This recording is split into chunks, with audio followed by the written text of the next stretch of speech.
Welcome back to the podcast. Still don't have a name for it yet. We'll figure it out sometime. But we have Tom Schiefer on. Tom's another MHS guy, junior, going to be senior with us on the football squad with me and some of the other boys. But Tom, I'm glad to have you on, bro. Thank you, Grant. Happy and very excited to be on this podcast that does not have a name yet. Yeah, exactly. Let's do it. Exactly. Yeah, we're recording this right after our podcast with Harry, and in between, still haven't come up with anything. Yeah. But I'm sure we'll figure it out. Too indecisive. That's something that comes with this age is indecisiveness. But anyways, Tom, why don't you introduce yourself a little bit more? I was pretty brief there with it. Okay, my name is Tom Schiefer. As Grant said, I am a junior at Memorial High School. A little bit about me. I grew up in Rochester, Minnesota. I moved here beginning of 6th grade, so I've been in Eau Claire for a while. As Grant said, I'm a football player. That's probably my one thing. That's my one sport. Other than that, just trying to survive school, trying to pass and get a high school diploma. Yes, sir. That's awesome. That's awesome. I never knew you grew up in Rochester. I figured you were gone and you moved here kind of at the beginning of that 6th grade time. Mm-hmm. But how's the adjustment for you? You like the Eau Claire area a little bit more? Honestly, it was great because in Rochester, it's a lot more crowded because it's like the hub for all the doctors. Yeah. Because it's Mayo Clinic and that's the medical school and the residency. Mm-hmm. So it's pretty crowded. I liked Rochester, but moving to Eau Claire, I love the atmosphere here. Everyone's so nice. And it was super easy adjustment for me because I got here like middle of 5th grade actually. But my parents decided that I didn't need to go to the rest of 5th grade. So I met everyone 6th grade, and they just assumed that I was from one of the other schools. Yeah. So it was perfect. Yeah, that is perfect. That's awesome, man.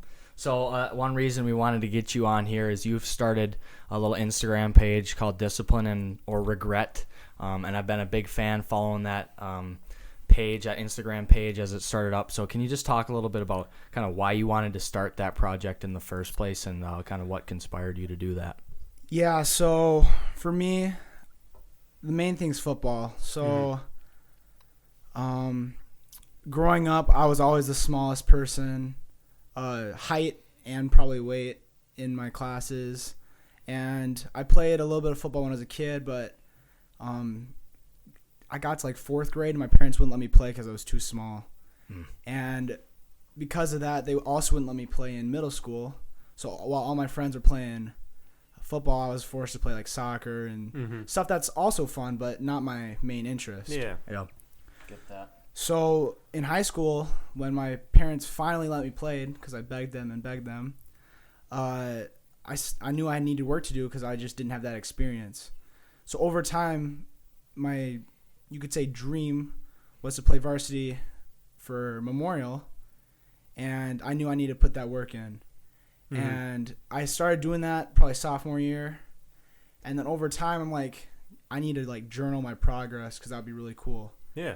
And that came to another thing, and the DOR Instagram page was founded.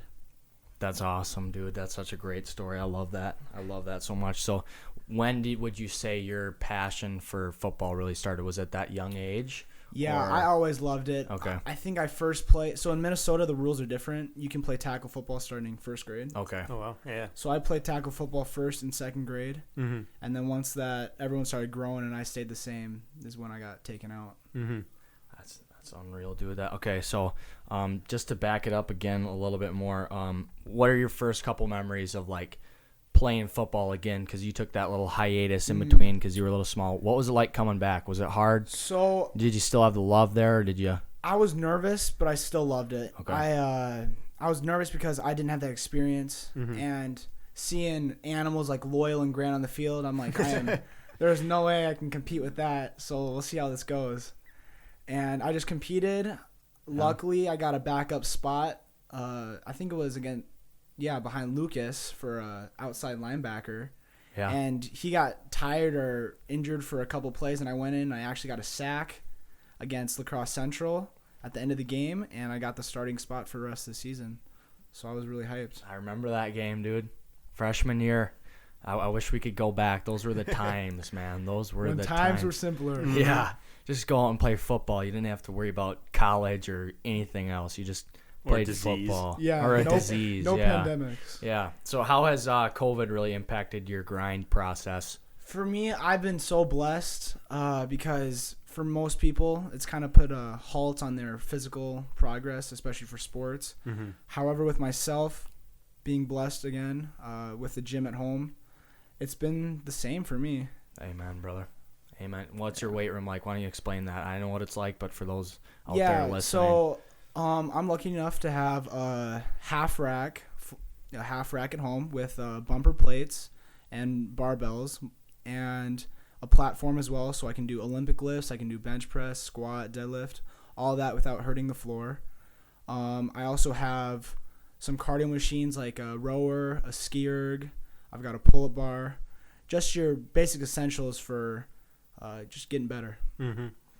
So what kind of advice would you give to someone who's like, my goal is to get, like, with their goals being somewhere along the lines of I want to get more fit, or I have this aspiration for being under this weight, or like what kind of stuff can you say about that?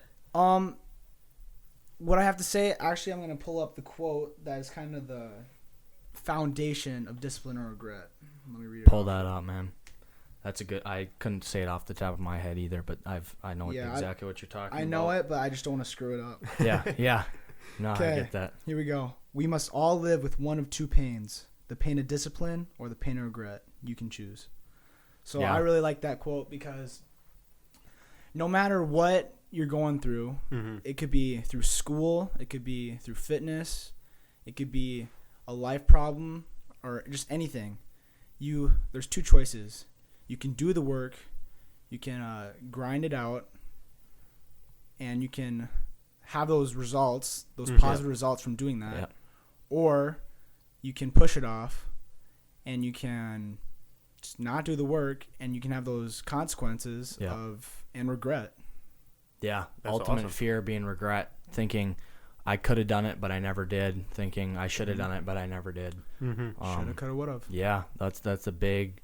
That's almost scary to think about. Thinking, if my time on this earth comes to an end and I have a regret, what should I have done? And I think that discipline or regret thing is a huge piece, whether it's in athletics or working out or just in life in general. Yeah. I think the cool thing about that quote is it applies to a lot of things, like even getting out of bed.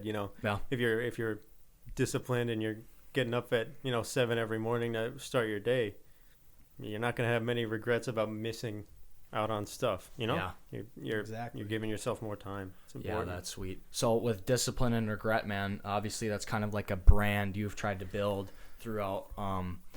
How else have you been trying to build this brand, or where do you think you can take this?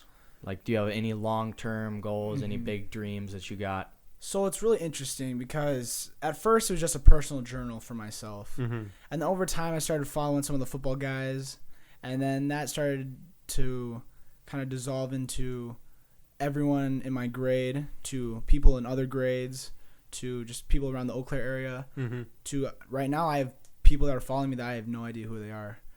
And I get DMs, you could say, about like promoting the business and stuff. And right now it's not really my intent. I'm just trying to focus on becoming better myself and for football season. But once football season's over, the sky's the limit. I don't know what I'll do. That's sweet, dude. So, like, for your future, let's say, if I were to ask you right now, what do you think you want to study in college? Do you think it has any correlation or connection to maybe this discipline or regret idea? I honestly have no idea because multiple things. Yeah. One, growing up and my dad being a doctor, I've always wanted to go into medical school. But seeing the toll it takes on him, as well as the commitment it takes for medical school and residency, I'm not sure if that's my path anymore. I could go into marketing or business and build off that brand, or I could stick with sports medicine and maybe being a chiropractor with that movement as well as that hands-on. So I'm not sure what my future is. Yeah, that's good. I think a lot of people have no idea what they want to do, and I think it's good that way because you're focusing in the moment. You're being disciplined in the moment, like you said. Yes, and sir. You can figure out if you had the regret once you get there. But yeah, dude, that's awesome. So another little story I always like to hear from you that I don't know if you've told it a bunch is, last year's football season, not really on the roster in the rotation right away. And you kind of worked your way into kind of that role of playing that middle linebacker and almost leading the defense. You ended up coming back and getting, was it honorable mention? I got honorable Big mention. Rivers, yeah. Yep. And a guy that wasn't even in the rotation to start with. So can you talk about your journey with that a little bit? Yeah, I love talking about it. Yeah. So, freshman year was just, it flew by so fast. It was so much fun. I wasn't really focusing on anything else. Sophomore, I kind of didn't know my place in the team yet because we were practicing with varsity, but I knew I was going to be on JV, and I was fine with that. And then middle way through the year, one of my teammates, one of my best friends, got moved up due to injuries, and he played middle linebacker. You can mention his name if you want to. Yeah, sure. His name's Easton Todd. Yeah. Great guy. Yeah, that's what I thought. Yeah. And he got moved up, and I was like, I want to be that guy that gets moved up too. So throughout that sophomore year, I just worked, but being halfway through the year, there's not much you can do. Going into my junior year, I was like, okay, I'm going to outwork everyone. Yeah. And I'm going to study film, and I'm going to get this starting spot with Garen Garley. Yep. So I grinded. I made the DOR. That was how it mostly started. Yeah. And I canceled multiple family trips. My family went without me. I stayed home all alone just for contact days and just knowing it would be worth it. So I keep grinding, and by the end of the summer practices, and it's the first game, I don't get the starting spot. In fact, I'm not even the person, like the main backup. I'm like the backup of the backup. So that really tore me up, and I was really disappointed. And you started off on JV, right? I did start on JV. You played a couple games on JV. And that really hit hard because at that point I put everything into it, and I wasn't sure, like, if at that point I started questioning everything. Is football meant for me? Do I even like football anymore? Will my best ever be enough? Stuff like that. And what I did, I just chose to do my best on JV, even though I wasn't happy that I was on JV. Yeah. And I impressed the coaches, and through, you could say, luck, there were 2 injuries at linebacker position, and there was also you could say a movement in the roster. And I was halfway through the week, coaches came up to me and said, you're going to be starting linebacker against Rice Lake, our 3rd game of the year. Yep. And that was a huge shock for me because obviously I've always wanted it, but when a coach says you're going to be starting, it's something completely different than what you imagined. Yeah. So prep for that, I literally was in Coach Diaz's room 24/7 as much as I could possibly be. Yep. I would skip classes low-key, skip the end of classes, go to his room. I wouldn't go out to lunch with the friends. I would go into his room. Yeah. Just studying every single Yeah. play that Rice Lake did, and I just hope I did my best. And comes to the game, I'm super nervous, and luckily offense went out first, I'm pretty sure. Yep, they did. Yep. That was the first coin toss I lost. Yep. Because I'll never forget that. I didn't even get to make the call and we lost, and I was so pissed because I was undefeated through the year, and I only lost 2 the whole entire year, and that was one of them. Yeah, funny. keep going. Sorry. No. So I was on the special team, so I was already on the field, and I got most of that adrenaline out. But first play, I was super nervous because you're not playing with 5, 6, 150-pound kids anymore. You're playing with big boys. And on the field, I'm the smallest one. So I'm like, here we go. And first play, I happened to get a tackle on a reverse counter. So it was amazing. And then throughout the year, luckily, I started. And then once the Easton Talk got his injuries healed, I was lucky enough to beat him out at the position. And Eventually, probably the zenith of my season was leading the defense and calling out the plays for our playoff game. Yeah. Yeah, that's unreal. That's an unreal word, zenith. That's the helmet you wore, right? No, I wore it freshman and Okay. sophomore year, but That's a good word, man. That's an awesome story, though. Just kind of like the working hard to get what you want, and I think Tom said it so good on just how different it is once you finally get those Friday night light games in. It's different than any other sport or anything else. when the you'll whole do. community's behind Yeah. you and screaming your name, oh, it's amazing. Yeah, it's awesome, dude. And I think what's even better is the fact that offense went out first, and you just got to sit there and kind of take it just sit there and wait and wait and wait. I'll never forget the first time I got to play varsity. It was unreal. It's definitely a memory that you'll never forget, and I'm glad you shared it so well. Yeah. Another thing you'll never forget is them announcing your name after your first tackle in varsity. Yeah. You'll never forget that. Yeah, that's awesome.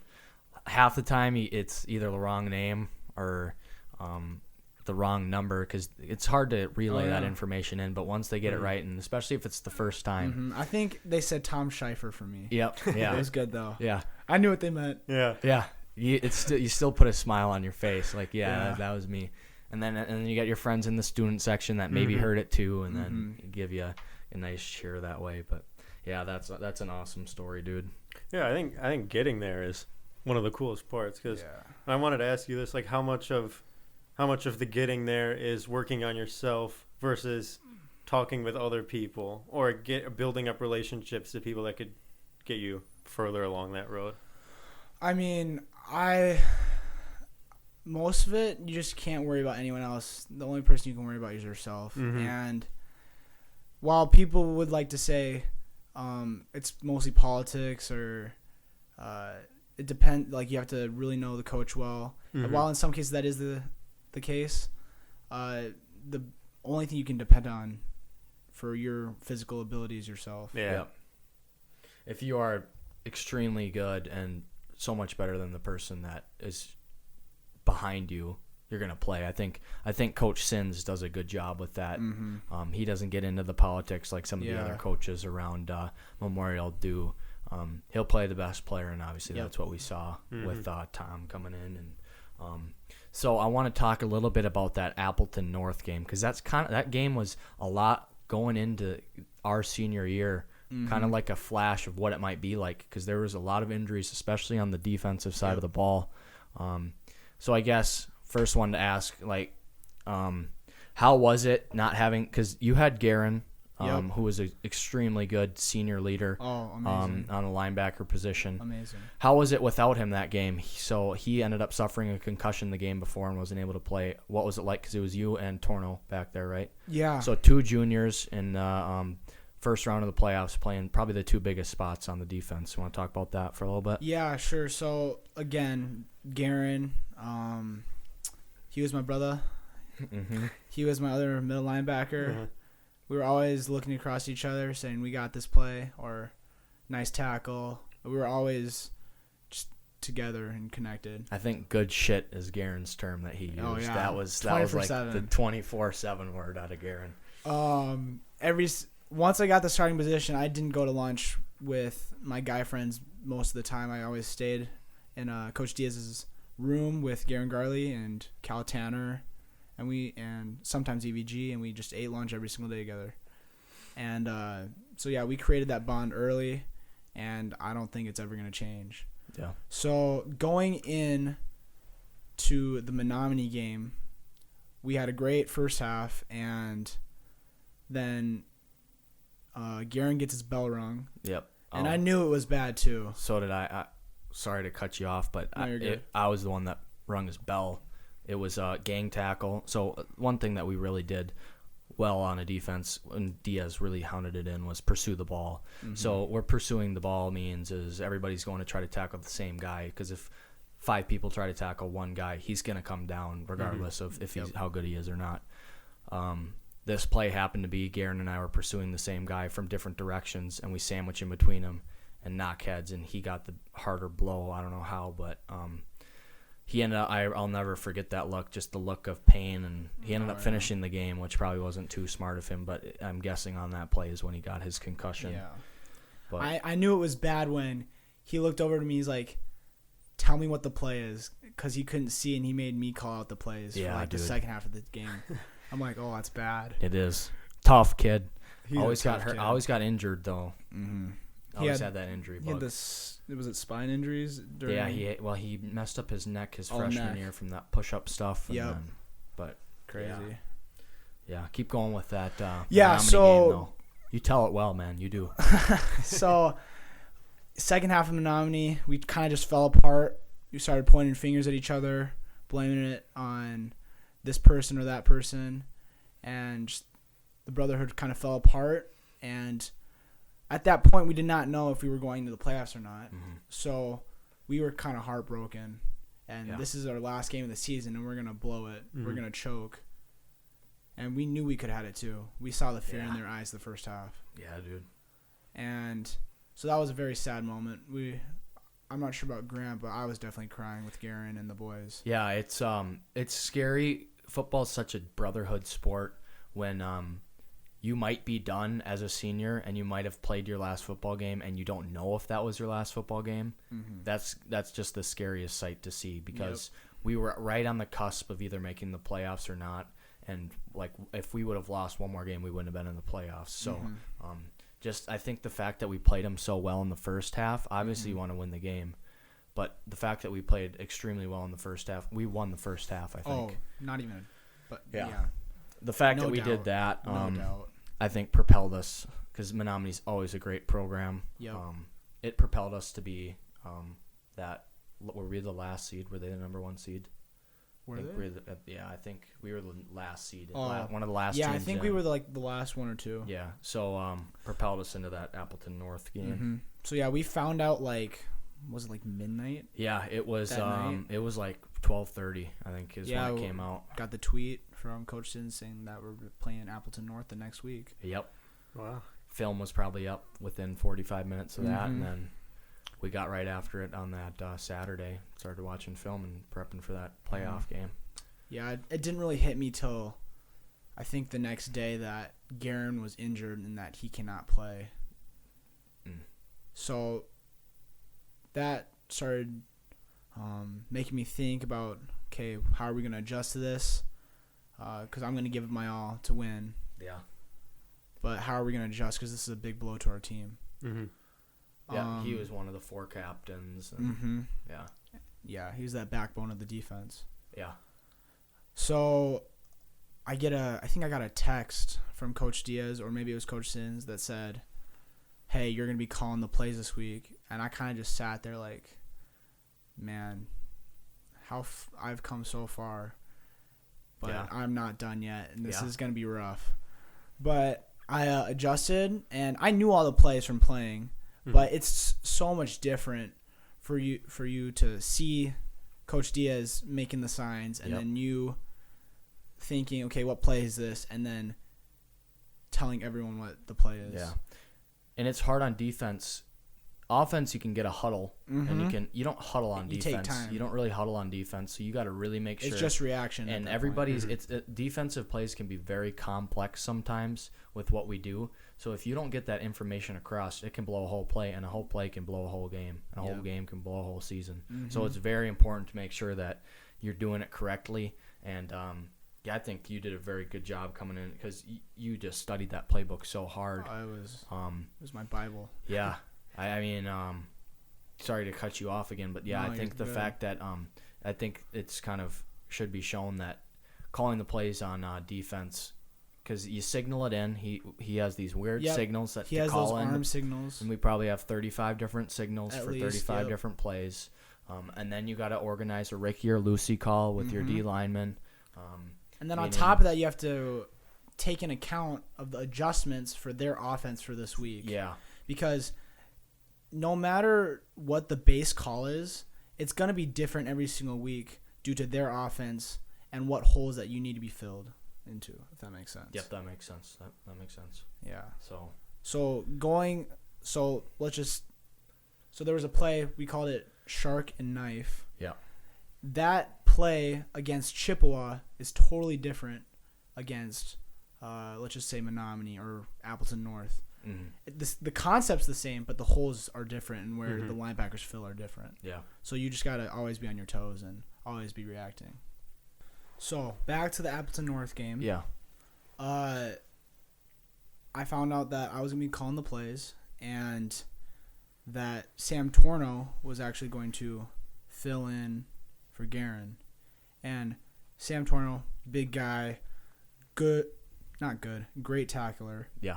But just like we didn't have that experience. And on the football field, that's a huge piece of an experience, because varsity versus JV, a whole different animal. Especially against a team with like Appleton North. They had some crazy dudes. They had a sophomore that was the running back that was an absolute giant. Oh my gosh. Tree trunks for legs on that kid, and he was fast too. It's like Vincent Trapani. Yeah. Not even joking. Yeah, he was a fast boy. Yeah. But some studs down south of the state, that's for sure. That's for sure. And we put up a good fight, but again, kind of like the Menominee game, we had a good or decent first half, and then we kind of fell apart, started pointing the finger, and nothing much to say. Yeah, end of the season. Just that somber bus ride back where you realize we're never going to have this team together again. It's never going to be the same after this, playing football, because especially for me, I played 3 years with those guys, so those guys were just as close as any of the juniors would have been for me that year. If more so. Yeah, because I wasn't really so to kind of go through my track, I played JV with those guys. So kind of the natural progression would be you play freshman team, you maybe play a little bit of JV your sophomore year, or then you start JV your junior year, and then you can play varsity. But the path for me was I started off on freshman team and JV, ended up going JV and varsity towards the end of the year. And then I was varsity only with those guys who were on JV with me. And that struggle sophomore year, that's a big struggle, because you're not playing very much on JV. Mm-hmm. You're small on JV, and then you got to come and get beat up in practice every day by the Cormac Sampsons and the Jack Kearns, or now it's going to be the Grant Gerbers and the Thomas Schiefers. So I'm not sure how hard or easy I'm going to take on this year. Yeah, we'll see how they act. Practice. I think we'll be maybe a little nicer, but we still got to get things done. So if we got to lay wood, we got to lay wood. You got to lay the discipline, right? Yeah, yes, sir. Yeah, lay the discipline. That's well said, Jackson.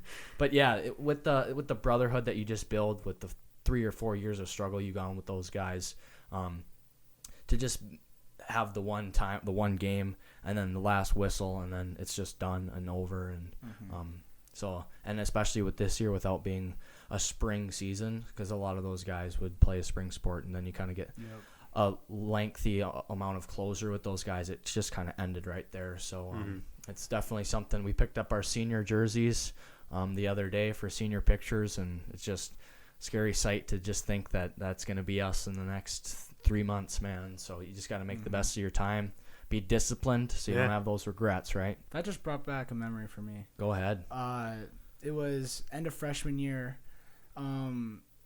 Coach brought up like maybe 4 guys or maybe 5 guys from JV to go practice with varsity for like the last week, and I played Scout O, and I was, I think, like a wing for whatever team. It was a Bayport? Yeah, we played Bayport the freshman year. So I was like a wing for Bayport.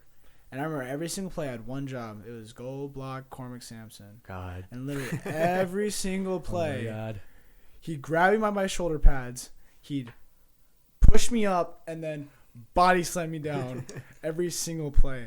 That's for people who don't know, Cormac took a scholarship to Wisconsin.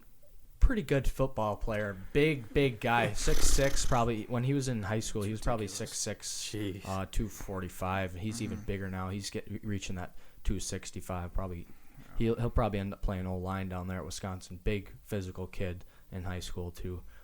Such an athlete. Yeah, really talented guy, especially because now he's down at Wisconsin, pretty much doing whatever they want with him.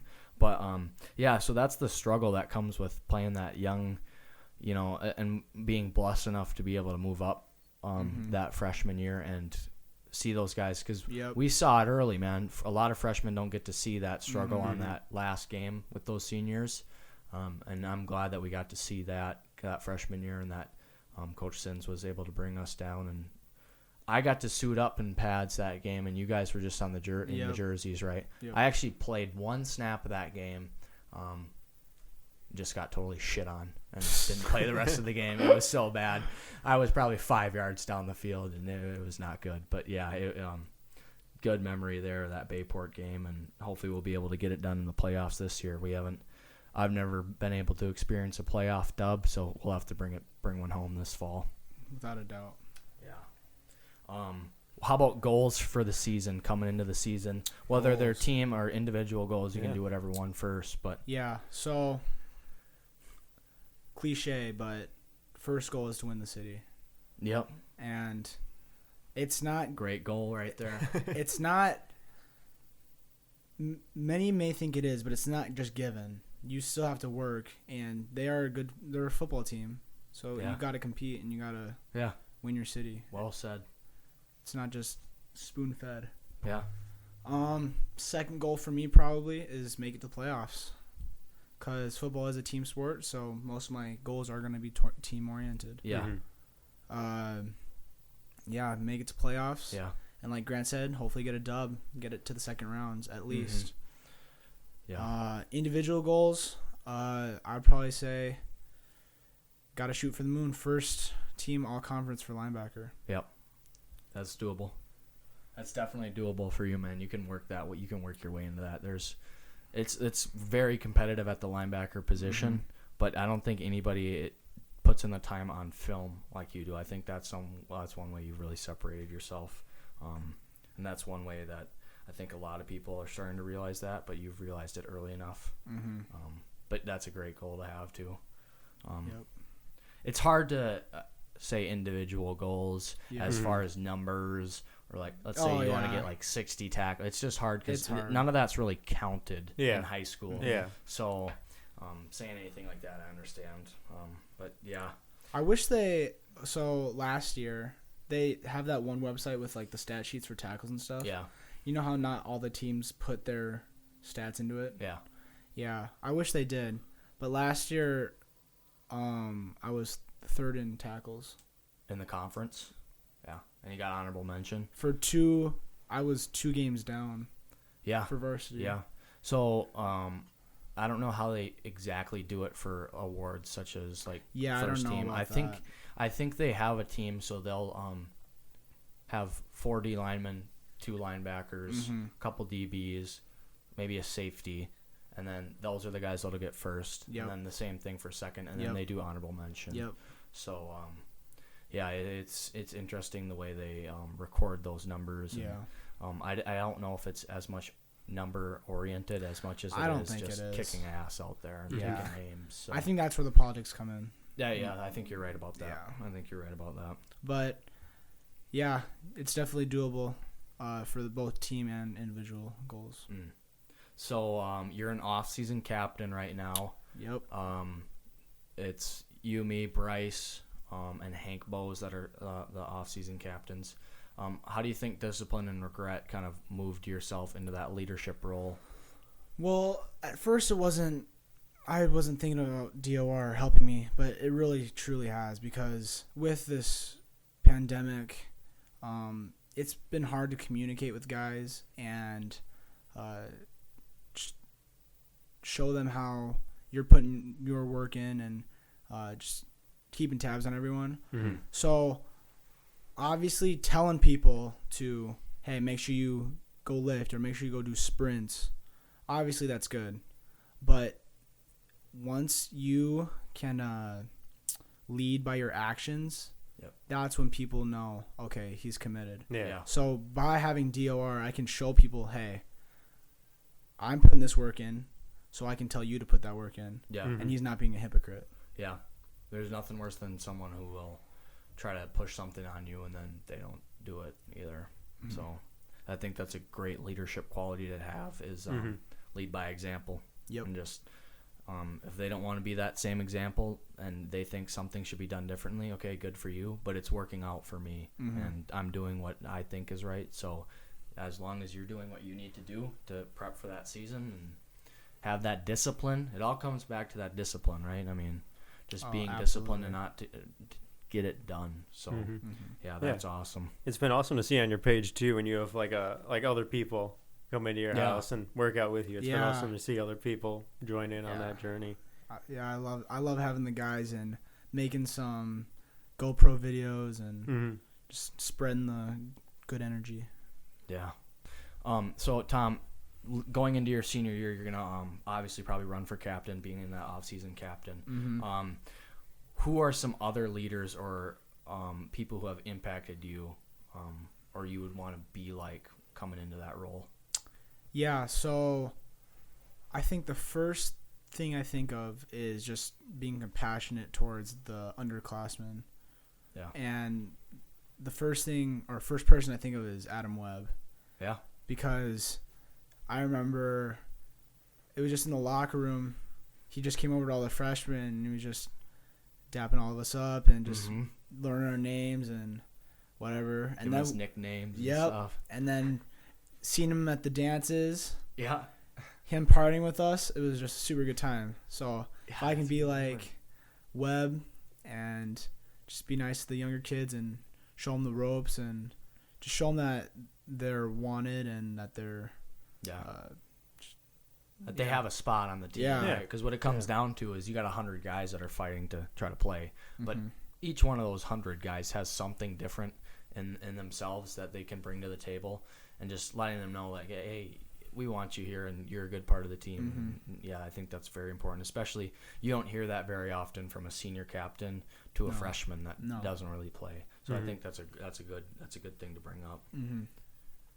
Who else would you say if you had to pick maybe one more, or I'm trying to think, maybe a coach or what have you? Another thing, teacher. For when I was a freshman, another person I think of is Keegan Calchera. He wasn't as sociable to me as Adam Webb, but if you asked him a question or just reached out to him, he was always there and he was always happy to help you. Because I know some people would be like, why are you wasting my time, or stuff like that. Yeah. But he would never do that. And then he also just had that love for the game, and he also put that work in, so it was a good example to have. Yeah, for sure. I think someone that also comes to mind is, when you're talking about passion, is Tyler Nichols. Oh yeah. He wasn't the nicest guy. He wasn't like a Keegan or Adam. He'd scream at you. Yeah, he would yell at you. He would make sure that you're doing things right, and if you're not, he'd let you know. But I think that's somebody who had a huge impact on me personally, because I was practicing with them a lot and I was messing up a lot, but he did play favorites, and I do think he was nicer to me than others, which obviously is going to help. But the fact that he would take the time to try to teach you, I think, is what another thing that I really liked out of him, and something that I've tried to help, or that's helped me try to be a better leader, is not just telling them what to do, but teaching them what to do, and making sure that they're understanding why they might be getting yelled at, or whatever it is. But yeah, I think teaching and connecting versus telling and just talking to them, I think is a huge leadership thing coming into senior year that I think you value and I obviously value. This is kind of going on a tangent, but what people need to know, especially with Tyler's, that's coming from a place of love, and not like, for sure, he's not trying to control you or make you feel bad. Yeah, he's just trying to make you become better and the team better. And this is also another tangent, but it's all good, man. It's a podcast. You can go on tangents. We got time. Society, like these days, everyone's so soft. Everyone gets their feelings hurt so easily, and you just need, like, great example of Tyler. If I can see so many people like taking it the wrong way, exactly, and letting it affect them to the point where they could even quit football, while you need to step back. Just see the situation of he's trying to make me better Yep. and grow from it. Yeah, and I think another thing with him is his passion for his senior year, where if he wants to make sure he does everything possible for himself, obviously, because it's his senior year, it's his last year of high school football, but then leaving that lasting impact of being an Old Abe and fighting with Old Abe pride, that senior class, I think, really did leave. Absolutely. And like it comes down to, if it's his last year at Memorial playing football, why would he just go through the motions and be there to try to not educate, but you know what I mean, where they want to make sure they make an impact on the younger classes, the younger guys, and making sure that those guys then carry it on, and then it just keeps getting filtered through, hopefully, every year. And then that's how you build that big team culture aspect that Coach Sens really talks about and really puts on a high pedestal. They were definitely the most united team to this day that I've seen. Yeah. I think that they freshman were year. Yeah, I think they were more united than the past 2 years. Yeah. As a team. Yeah, I think we have an opportunity to be a lot like them. Definitely. Because a lot of the guys didn't really play a lot last year, and it's going to be a very different team than it was last year. Very. So I think that with the impact of COVID and everything, once we finally get football hopefully back, the bond will be stronger than ever, and then we can just carry it right on for the next 3 months of fall camp and stuff like that. So I think it definitely will be. Are there any people, for like both of you guys, like professionals or celebrities, that also give you that type of inspiration, or is a better inspiration the people who are closer to you? I have one guy. His name's Russell Orhe. He is a professional powerlifter. And this is one of his shirts, but it says "Get Better Today" on it. yeah, Nice. And it says "Grind for Tomorrow." yeah, And he's just got that vibe where hey, the only thing I can control is myself. I'm going to wake up today and I'm going to get better. yeah. And through that consistent grinding, I'll be what I'm supposed to be one day. He's just got that good vibe, and he doesn't care what anyone else thinks of him. Just what you need today, in today's society of social media and just mental illnesses and all that kind of stuff.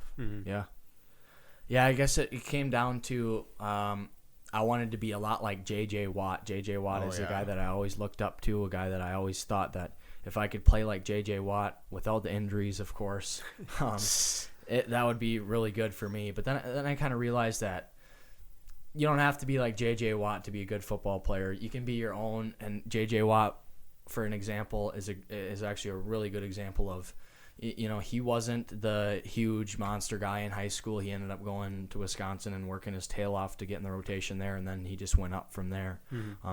But just he was a guy that an example of working hard, kind of like Tom, to make sure that you got things done that you wanted to get done and having no regrets. Leave it all on the field. I wanted to be like J.J. Watt my freshman year. I wanted number 99, but then I realized I can be different than J.J. Watt. I don't have to be J.J. Watt. I can be Grant Gerber. And so that's why I'm just 9, not 99. So Perfect. yeah, just go. a little bit like J.J. Watt, not a lot like J.J. Watt. So, but yeah, I'd say if that's one guy that really I looked up to, I'd probably say him. But yeah, it's crazy with sports bringing back, and hopefully we get something back here. But how do you feel about kind of stuff starting to come back? Are you hoping that? I mean, yes, we need to be safe about it, but life has to move on.